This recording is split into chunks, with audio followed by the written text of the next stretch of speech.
Good afternoon. Woo! That's loud, isn't it? Good afternoon. Can you hear me over there? Marvellous. I wanted to start with quite a tough question, which is, who are you when you're at your very best? In order for us to understand that, I believe that there's two fears we have in our lives. There's only two fears, which are, one is that I'm not enough, and the other one is that we're not loved. Those are the only two fears that we have in all of psychology. In order to eradicate our fears, to grow our lives and grow our businesses, I believe that there's two worlds that we live in. One is the internal world, and one's the external world.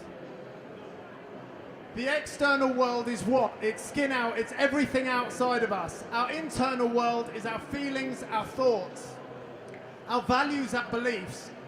So the first thing I'm going to ask you to do is to look at your own intention. As the lady shared, the first thing that I did in my life 4 years ago was I built a charity. And I wanted to build a school in West Africa, and now today that school has 1,000 kids, there's 36 teachers in that school. Was my intention, my deepest intention in my life, was my intention to build a school, or was it to help children to do the best they can? What's my deepest intention in my life? To help people.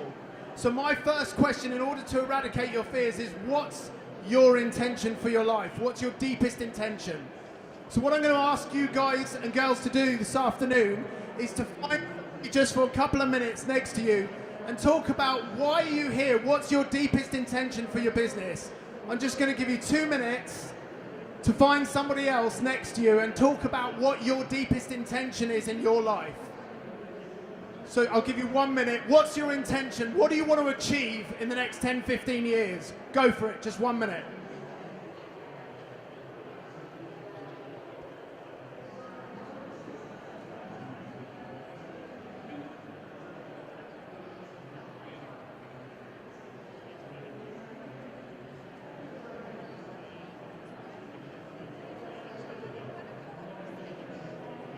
What's your deepest intention in your life? Who's got something that's so important for them deep inside themselves? Raise your hands.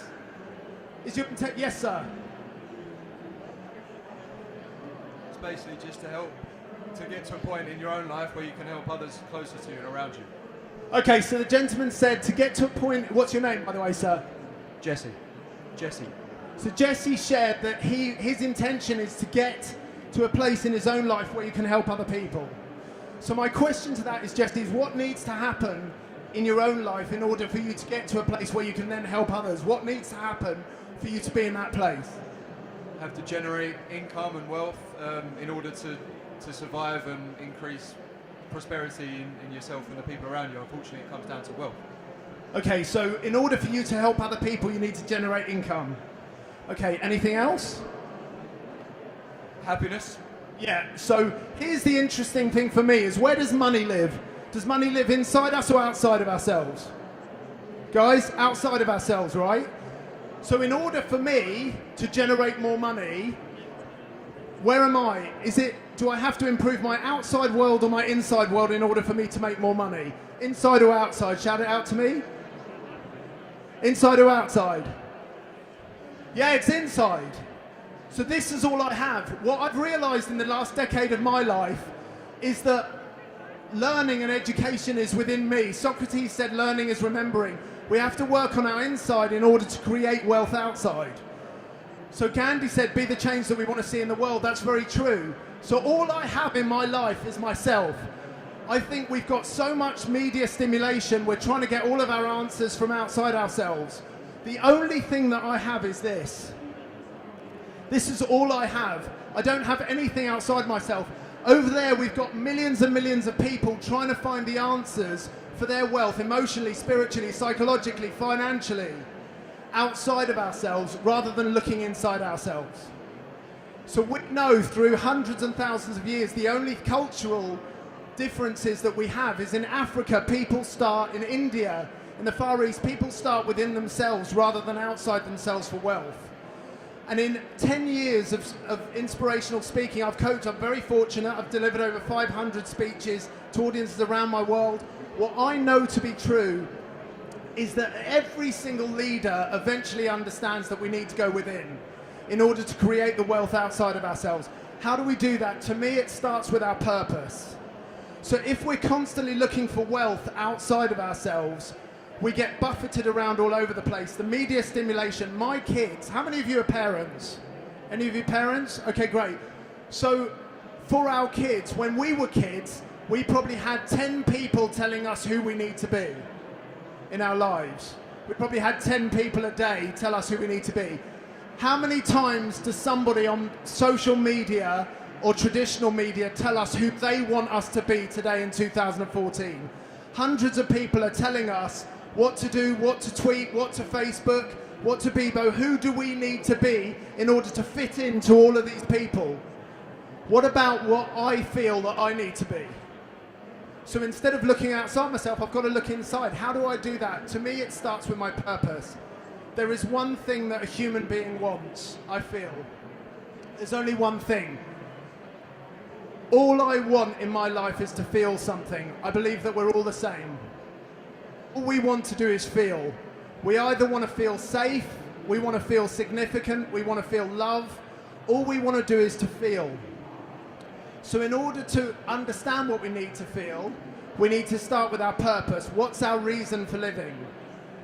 So that comes to me from our values. So what I'm going to ask you guys to do is just share with the people next to you, just for a couple of minutes, at a values level, what's most important to you in your life right now? So what's really important to you right now? When you look at what you want for yourself outside of yourself, you've got to go in your heart. This is the power inside here, not in here, not out there, in here. So at an emotional level, what is it that's most important to you right now in your life? Just 2 minutes, go for it.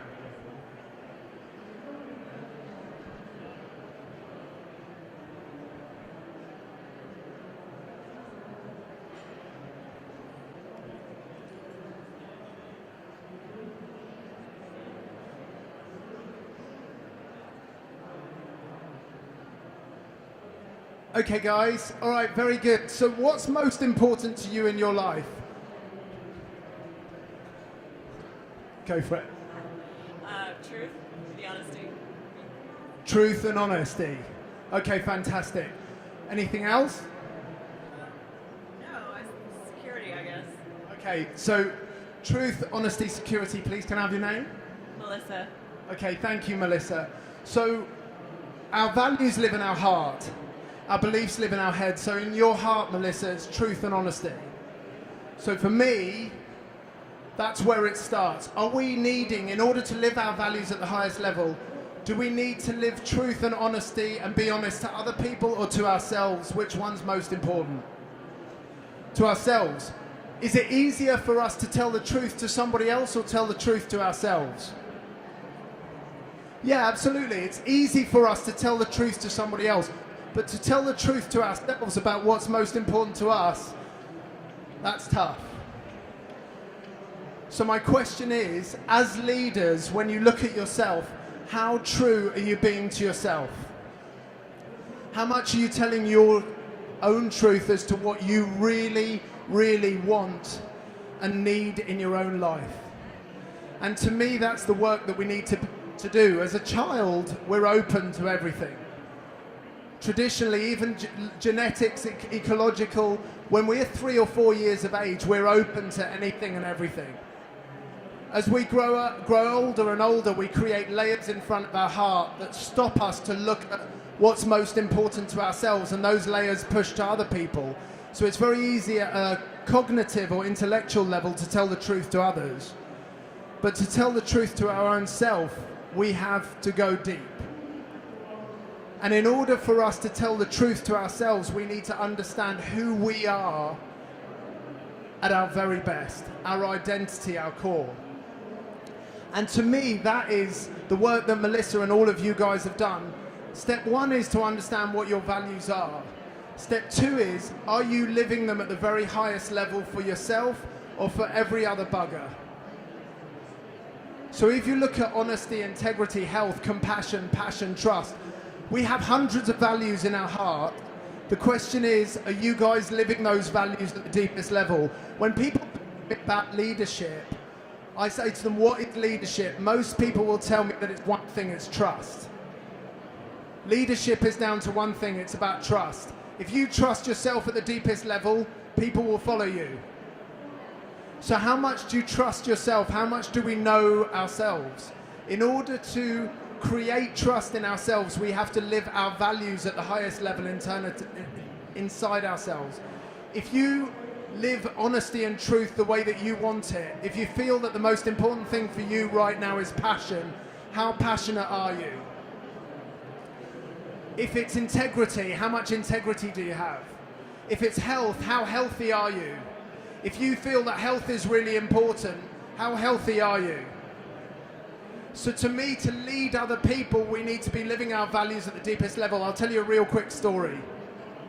I went on a course about 8 years ago, and I wasn't allowed to eat for like 6 days.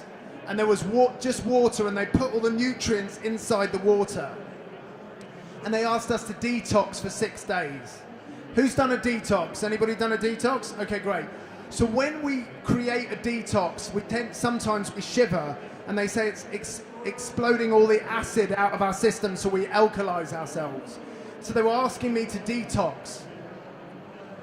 And there were athletes in that room. There were 56 of us. For 6 days, we weren't allowed to eat. I'm not an athlete. These guys were true athletes. And they were asking questions like, what time do you have your pulses? Should I have them at 11 in the morning or 11:15? They were really living health at the highest level. I was waiting for my Mars bar.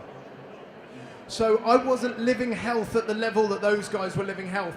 So if health is the most important thing to me right now, am I living it at the deepest level? So I'm going to ask you guys to just chat to the person next to you and talk to them about the 4 or 5 values in your heart that are most important to you. Is it honesty? Is it integrity? Is it passion? Is it trust? Compassion? Is it peace? Is it inner peace? Is it humility? Is it compassion? What's most important to you? The real question I'd like you to share with the lady or gentleman next to you is, at what level are you living those values? So if health is most important to you, is integrity, as Melissa said, if it's truth and honesty, how true are we being to ourselves? How honest are we being? Are we lying to ourselves?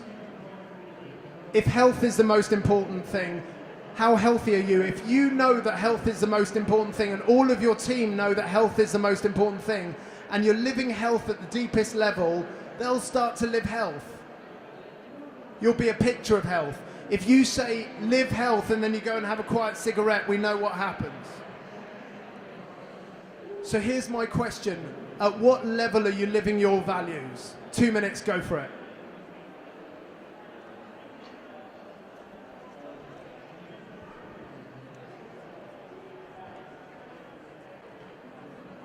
Very good. So if we look at our own intention, what your intention is internally in your life, what do you want to create for the future? We know that our brain is a goal-seeking mechanism. Our heart is too. If you understand what you want for your life, that guides your purpose. My ultimate intention in my life is to give and receive love. I feel that's every human being's purpose. When we look at our lives, all a human being wants, every team member you ever have in your business, really, at an esoteric level, at an emotional level, all they want is to love. All we want is to be loved. There are 2 fears, as I said at the beginning, only 2 fears that we have in all of humanity. Either I'm not enough or I'm not loved. In order for us to be truly enough, we have to know that we're loved. In order for us to be truly loved, we have to be enough. In order for us to dissipate those fears and feel loved, which is, I think, all of our purpose, we need to understand who we are at our very best, and that is core to our values. So what's most important to you in your heart drives you. If it's integrity, passion, trust, commitment, whatever your values are, that's what drives a human being. That's the fuel. That's what creates our emotional needs. That's what creates certainty in us. If we trust ourselves, love ourselves, if we're healthy, then we feel certain. We feel we can take risk. We feel significant. We feel important. We feel we can grow. We feel we can give back. So if we love ourselves, we can attach ourselves to those emotions through our values. We can live our values at the deepest level. What helps us with all of this work internally, I believe, is 2 things outside of ourselves. If we need help outside of ourselves to create the love within ourselves, the two things that I think have the biggest impact. One is who we spend our life with is who we become. Let me say that again. Who we spend our life with is who we become. Over here there's 8 kids playing football. A 9th kid comes and joins that group. How long until the 9th kid wants to play football? That quick. Over here there's 8 kids taking drugs. A 9th kid comes and joins that group. How long until the 9th kid wants to take drugs? Like that. Who we spend our life with is who we become. So if we want to live our values at the highest level, who is it in your life that you're going to spend the next 12 months with that's going to truly inspire you? Who are the people in your life that are living their values at the very, very highest level? Who can you look at right now in the next 12 months that is living health at the highest level, that has enormous integrity, honesty, trust, commitment, passion, compassion? Whatever's most important to you, who can you go to that is living their values at the very, very highest level? If you hang around with those people, we become them. We are habit-forming creatures. You look at any primates anywhere in the world, whether it's human beings or animal instinct, who we spend our life with is who we become. That's the first thing. If we want help getting inside our heart and understanding what's truly important to us, we have to spend time with the people that are already living that. If you want to get healthier, would you study a sick person? Yes or no? Guys, if you wanted to get healthier, would you study a sick person? No, but we do.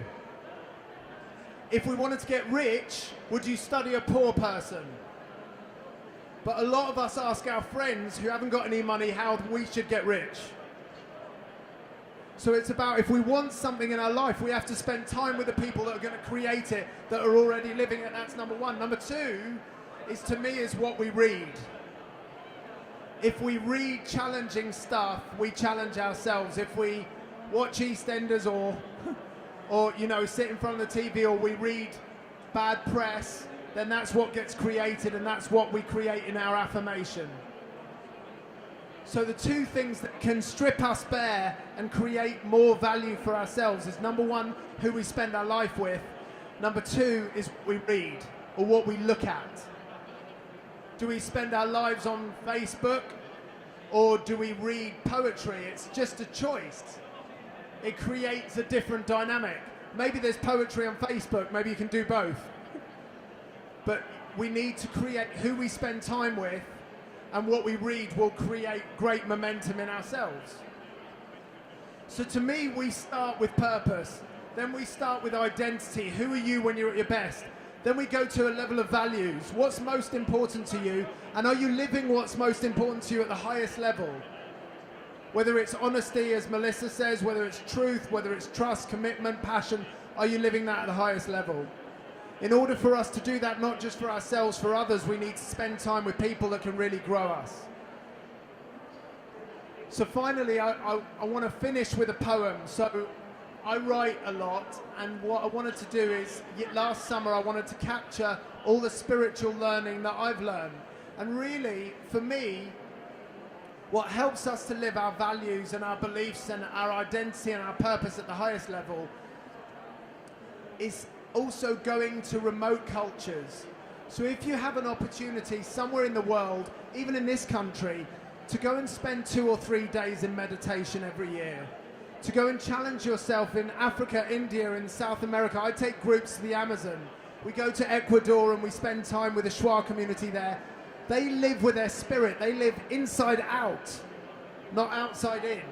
So everything is about them translating what they have inside themselves out, rather than getting everything from media stimulation. They live with their spirit before they live with their human.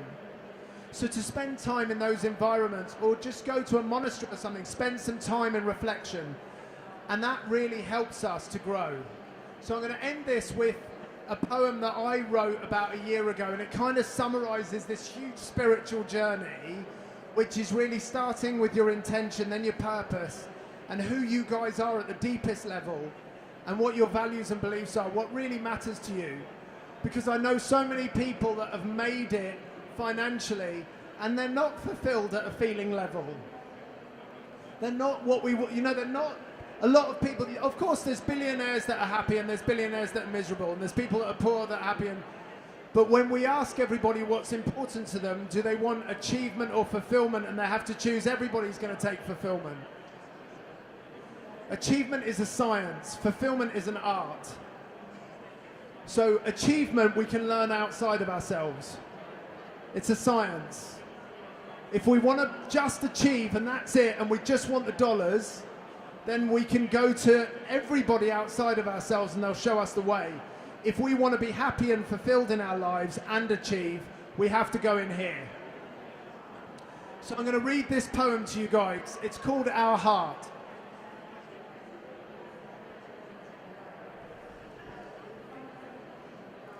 Hello, can you hear me? Okay. Our heart. An open chamber, free to give, to love, to cherish and experience and to feel, to express its beautiful energy it yearns to flow and create. Our mind, a calculating genius. It wants to decide, decipher, correct, focus. Our mind wants to push and pull. It wants to direct, produce. It wants to mix, mingle, confuse, point, and of course judge. We were born with an open heart, clear space to breathe.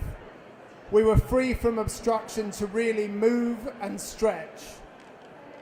We grew so much and we expanded with ease. We could see, feel, express, change, develop, and embrace. From baby to a little child, our youngest years went by. We then placed a layer of cloth over our heart. As a teenager, so more cloths were wrapped around and around the heart. A strong young adult developed and the layers slowly became fixed in place. As an adult, more wise and deliberate, a heavier winter blanket covered the front of the heart. Then some rugs lay over the blanket, numbing down the enthralling beats that once rebounded around our bodies. As the layers thickened, we could no longer feel or express as much. We then had no choice but to turn to our mind for help. Our mind, built to be a servant, an instrument, a tool in sync with its emotional leader, the powerful center of ourselves. Alas, through the concrete-like layers, the mind could no longer take direction from its most powerful compass. The heart was almost rendered useless. The mind now has to survive almost by itself. It quickly becomes lost in a huge sea of decisions. Without our ability to feel and truly love, our mind turns to everyone else for guidance and takes on many views of logic and false and greedy opinion. It becomes confused. So many judgments, the mind is left to try to swim through this ever-growing storm. Eventually, we are completely led by other people. We become the controlled. We no longer feel like a child. The dance is slowed to a walk and then even a dull shuffle.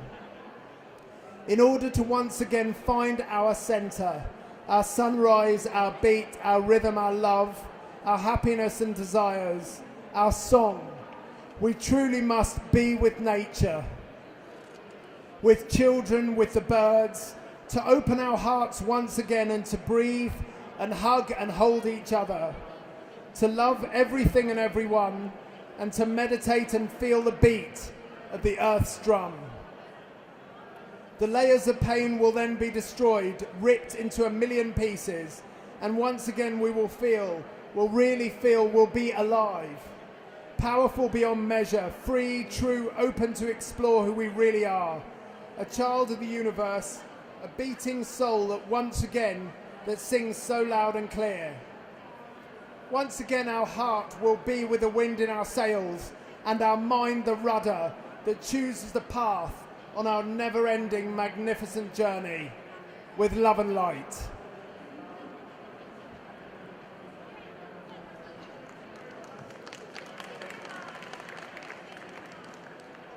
So I guess it's really an opportunity in all of this, in these surroundings, guys, in 2014. What I feel personally is really important is to spend more time with ourselves. Is to go on the beach or meditate every morning or be with people that you love to be with in order for us to know yourselves a lot more so you can then grow a business in this environment. Because otherwise I think we get lost being everybody else that they want us to be. So it's really about you to take, for all of us to take time to understand what are your values in 2014. As a leader, how are you going to live in 2014 that will make a difference to you, not to everybody else? How are you going to live that makes a real concrete difference to yourself? And so there's a great quote that was said by Guy de Massepain and Theodore Roosevelt 100 years ago. And it goes like this: it's not the critic that counts, nor the man who points out how the strong man stumbles, or where the doer of deeds could have done better. The credit belongs to the man who is actually in the arena, whose face is marred by blood, sweat and tears, and knows great devotion in the triumph of achievement. And if he fails, at least he will fail while daring greatly, so that his place will not be with those odd and timid souls that know neither victory nor defeat. And this to me is my favourite line, and he goes on to say, you've never lived until you've almost died. For those who have had to fight for it, life has a flavour the protected shall never know. Thank you guys for listening, and just live your own way for the next few years. Have a great afternoon. Enjoy. Thank you very much. Cheers, guys.